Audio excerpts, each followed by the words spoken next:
નમસ્કાર વિદ્યાર્થી મિત્રો, ધોરણ 12 વિષય ગુજરાતી ની આજે આપણે કાવ્ય શીખવાના છીએ શ્યામ રંગ સમીપે, જેના કવિ છે દયારામ, જેમનો જન્મ 1777 અને અવસાન 1852માં થયો હતો. તો આજે આપણે એ કાવ્ય શીખીશું, શ્યામ રંગ સમીપે. પહેલાં આપણે કવિ વિશે થોડુંક સમજીએ તો દયારામનો જન્મ નર્મદા કાંઠે આવેલા ચાણોદ ગામમાં થયો હતો. તેમણે 3 વાર ભારતના તીર્થધામોની યાત્રા કરી હતી અને વૈષ્ણવ સંપ્રદાયની ઘણી રચનાઓ કરી હતી. પરંતુ આ ભક્ત કવિએ લખેલી કૃષ્ણલીલાની ગરબીઓ ગુજરાતી સાહિત્યમાં અજોડ છે.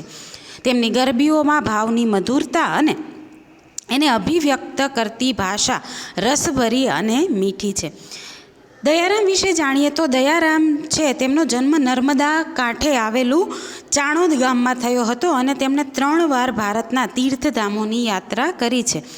તે ભક્ત કવિએ કૃષ્ણલીલાની ગરબીઓ, દયારામને જે કંઈ પણ સાહિત્ય રચના કરેલી છે તેમાં ગરબીઓની રચના તેમણે વધારે કરેલી છે. તો તેમાં કૃષ્ણલીલા વિશે ગુજરાતી સાહિત્યમાં તેમણે ઘણું સાહિત્ય પ્રદાન કરેલું છે અને તેમાં તેમણે ભક્તિની અભિવ્યક્તિ કરતી એક રસભરી ભાષા સાથે આપણના લોકોને ખૂબ સરસ રીતે સાહિત્યની જોડ આપેલી છે. ઢાળની વિવિધતાથી આ ગરબીઓ ખૂબ લોકપ્રિય બની છે. ગરબીઓ ઉપરાંત તેમણે કેટલાક આખ્યાનો અને ભક્તિનો બોધ આપતા પદો પણ લખ્યા છે. સુકુમાર ભાવો, લય વૈવિધ્ય, ચિત્રાત્મકતા અને નાદ માધુર્ય એ તેમની કવિતાની વિશેષતા છે. જિંદગીભર અપરિણિત રહેલા આ કવિએ પોતાનું સમગ્ર જીવન કૃષ્ણ ભક્તિમાં સમર્પી દીધું હતું. કે તેમણે જે કંઈ પણ પોતાનું સાહિત્ય છે એ ભક્તિબોધ આપતા ઘણા બધા પદો છે, એવા પદોમાં પણ એમણે આપેલું છે કે જિંદગીભર અપરિણિત રહેલા, જેમણે લગ્ન નથી કર્યા અને પોતાનું આખું જીવન છે એ કૃષ્ણ ભક્તિમાં સમર્પિત કરી દીધું છે. કૃષ્ણ ભક્તિમાં તે એટલા લીન હતા કે તેમણે પોતાનું આખું જીવન છે એ કૃષ્ણ ભક્તિમાં લીન કરી દીધું છે. એવા છે આપણા કવિ. હવે આપણને જે આપણા સિલેબસમાં જે કવિતા છે, કવિતામાં કવિ આપણને શું સમજાવવા માગે છે એ થોડું સમજી અને પછી આપણે કવિતાને આગળ સમજીશું. દયારામના ગરબી સંજ્ઞાથી ઓળખાતા ઘણા પદોમાં કૃષ્ણ અને ગોપીના મધુર સંવાદ દ્વારા પ્રેમ ભક્તિનું નિરૂપણ થાય છે.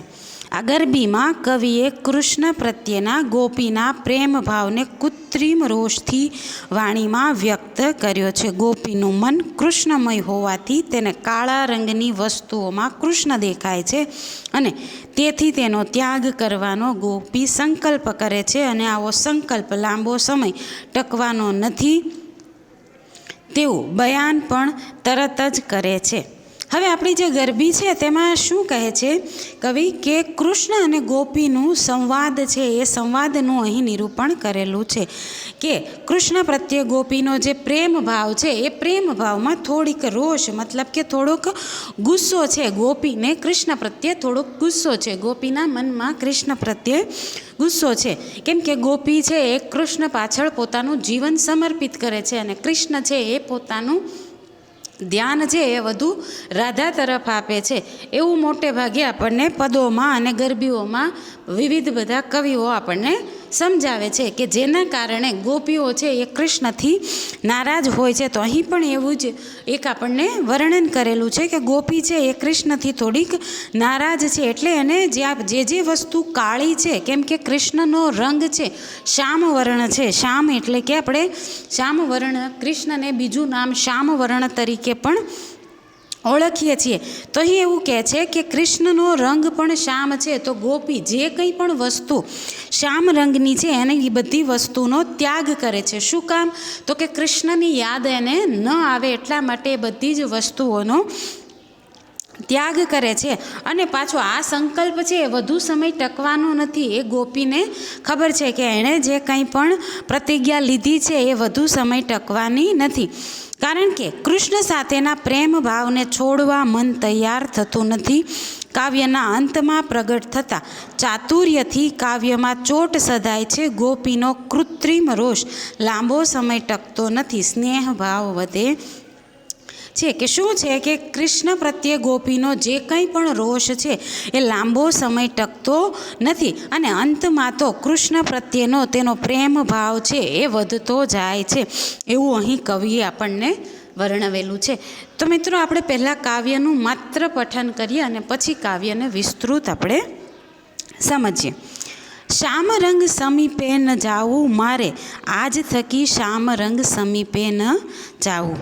જેમાં કાળાશ તે તો સૌ એક સરખું, સર્વમાં કપટ હશે આવું, મારે શ્યામ રંગ સમીપે ન જાવું.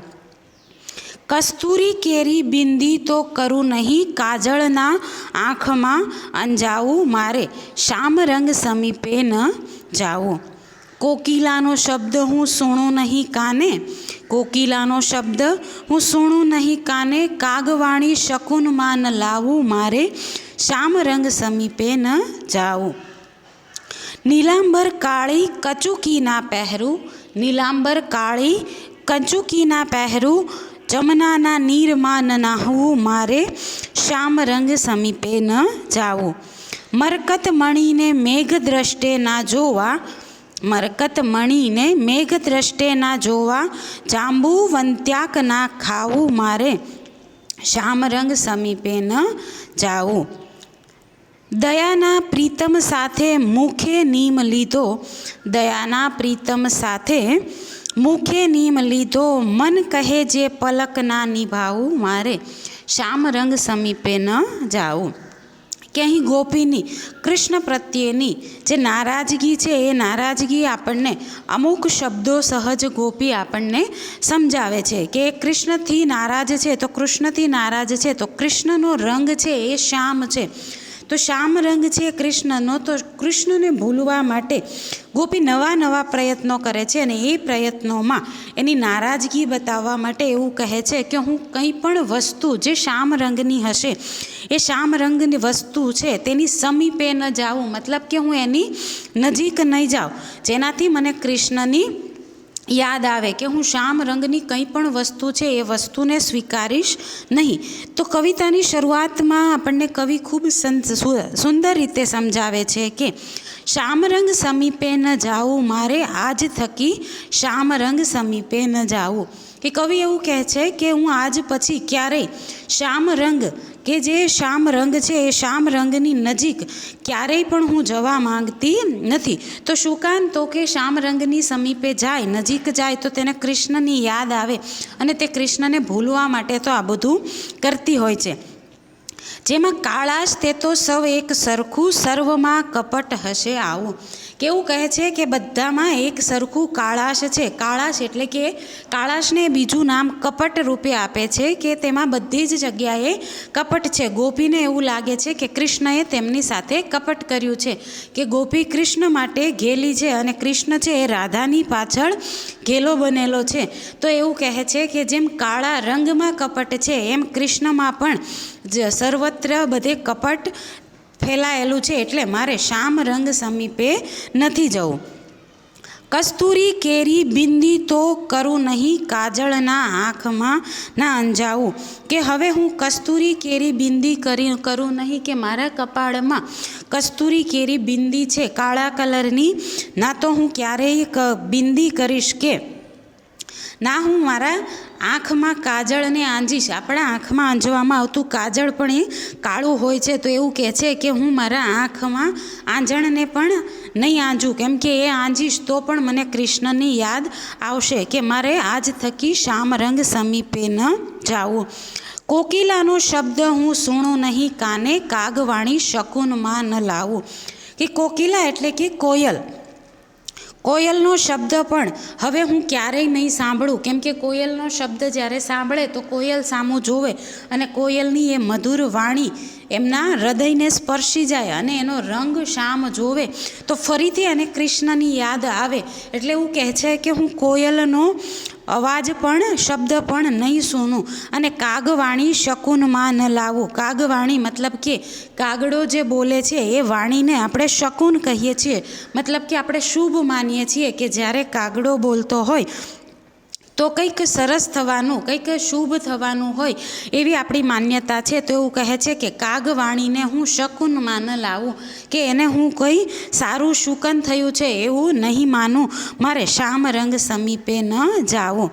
નીલાંબર કાળી કંચુકીના પહેરું, જમનાના નીરમાં ન નાવું. કે નીલાંબર મતલબ કે નીલા રંગની, શ્યામ રંગની, કંચુકી મતલબ કે જે કાચળી કંખો હોય છે એ હું નહીં પહેરું, અને જમુનાના નીરમાં ન નાવું મતલબ કે જમુનાનું નીર, જે જમુના નદી છે એના નીરમાં એ લોકો સાંજના સમયે જ્યારે બધી ગોપીઓ મળી અને નાહવા જાય છે તો એ જમુનાના નીરમાં હું આજ પછી ક્યારેય નહીં નાહું, કેમ કે ત્યાં જમુનાના નીરમાં નાહવા જાય તો ત્યાં પણ તેને કૃષ્ણની યાદ આવે છે.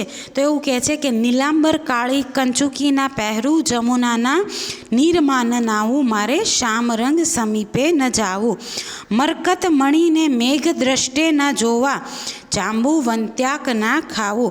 મરકત મણી મતલબ કે નીલા રંગનો મણી, જે નીલમ નામનો રત્ન છે એ મણી, કે જે પણ શ્યામ રંગ જેવો જ હોય છે. તો મરકત મણીને મેઘ દ્રષ્ટે ના જોવા, મેઘ મતલબ કે વરસાદ આવવાનું હોય એ વાતાવરણ, એને હું દ્રષ્ટિએ જોઈશ નહીં, કેમ કે એનો રંગ પણ શ્યામ છે. તો એ જોઈશ તો પણ મને કૃષ્ણની યાદ આવશે.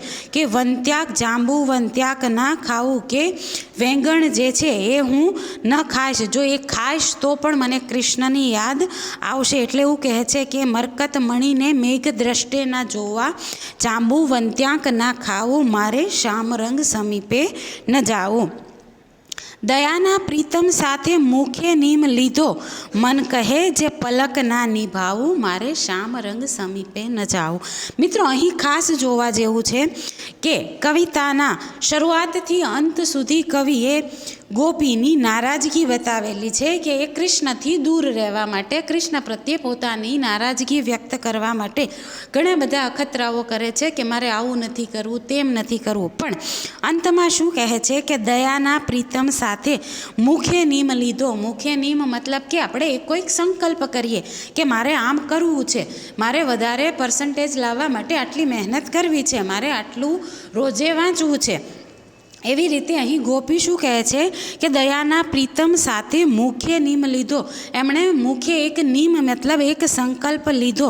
મન કહે જે પલક ના નિભાવું, પણ મારું મન કહે છે કે આ એક પલક પણ, કે આપણી આંખની જે પલક ઝપકે એટલા સુધીમાં પણ હું નિભાવી શકવાની નથી. કે મેં સંકલ્પ તો લઈ લીધો કે હું કૃષ્ણથી દૂર થઈ જઈશ, હું કૃષ્ણની સામે નહીં જાઉં, કૃષ્ણ જે વસ્તુને અડે છે એ વસ્તુ હું નહીં અડું, કૃષ્ણનો રંગ જેવો છે એ વસ્તુ, એ રંગ મને પસંદ નથી. પણ ગોપીના મનમાં, ગોપીના હૃદયમાં કૃષ્ણ પ્રત્યે એટલો પ્રેમ હોય છે કે એનું મન એવું કહે છે કે આ બધો સંકલ્પ મારાથી લેતા તો લેવાઈ ગયો છે, પણ મારું મન એવું કહે છે કે હું આ સંકલ્પને લાંબો સમય છે નિભાવી શકીશ નહીં.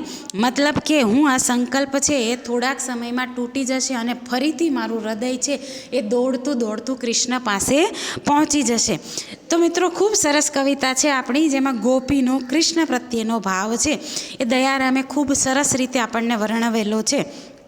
કે પહેલાં એ કૃષ્ણ પ્રત્યે નારાજ છે અને પછી પોતાના મનને જે ઓળખી જાય છે કે પોતાનું મન છે એ કૃષ્ણ વગર અધૂરું છે અને એ આવો કોઈ સંકલ્પ નિભાવી શકવાની નથી. તો કવિતાને સમજી અને વાંચી અને પછી એના પ્રશ્ન ઉત્તર છે એ વ્યવસ્થિત રીતે યાદ કરી લેજો. ધન્યવાદ.